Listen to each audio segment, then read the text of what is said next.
அவங்க மேம் சொன்னாங்க ஒரு ரசம் மட்டும் லேட் நைட் ஆனாலும் வந்து சமைச்சு கொடுத்துருமா அப்படின்றாங்கல்ல. அது ஆப்வியஸ்லி நீங்க குடும்ப தலைவி ஆயிட்டீங்க அப்படின்னா உங்களுக்கு அது இருக்கும் டிஃபால்ட்டா. நீங்க தான் அட்ஜஸ்ட் பண்ணி சமைக்கணும் உங்க ஃபேமிலிக்கு ஏத்த மாதிரி. எங்க வீட்ல எங்க அப்பா எங்களை சமைக்க சொல்லலையே, அந்த கட்டாயத்துக்கு சமைக்கிறது ஒரு கலைமா, ஆசையா அன்பா குடும்ப ஆரோக்கியத்துக்காக சமைக்கிறோம். அவர் இருக்கிற நாள் ஃபுல்லா என்ன ராணி மாதிரி அவர் பாத்துக்கிறதுனால மிச்சம் இருக்கிற மாசம் குடும்பத்தை நல்லா நடத்த முடியும். அவங்களுடைய விஷயம் என்னன்னா ரொம்ப ரொம்ப கிளியரா சொல்றாங்க, நான் சமைக்காம இருப்பேன் ஆனா சமைக்கணுங்கிறது உங்களுக்கு கட்டாயத்தில் இருக்குன்றாங்க. நீங்கள்லாம் அதை தினமும் பண்ணுறதில்ல, ஏன்னா உங்கள் வீட்டில் நீங்கள்லாம் இளவரசி, உங்களுக்கு ரெஸ்பான்சிபிலிட்டி இல்லை.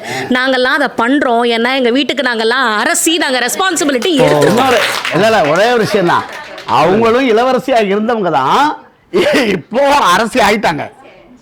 அந்த பொறுப்பு வந்தோடனே செய்ய ஆரம்பிச்சாங்க. நாளைக்கு அவங்க விடுற சாபம் என்னன்னா நீங்க நாளைக்கு அதை நேர் எதிர் பெண்கள் முன்னேற்றத்திற்கு உறுதுணையாக இருப்பது தந்தையா கணவரா? அனல் பறக்கும் விவாத நிகழ்ச்சி மகளிர் தினத்தை முன்னிட்டு நமது வானவில் தொலைக்காட்சியில் காண தவறாதீர்கள்.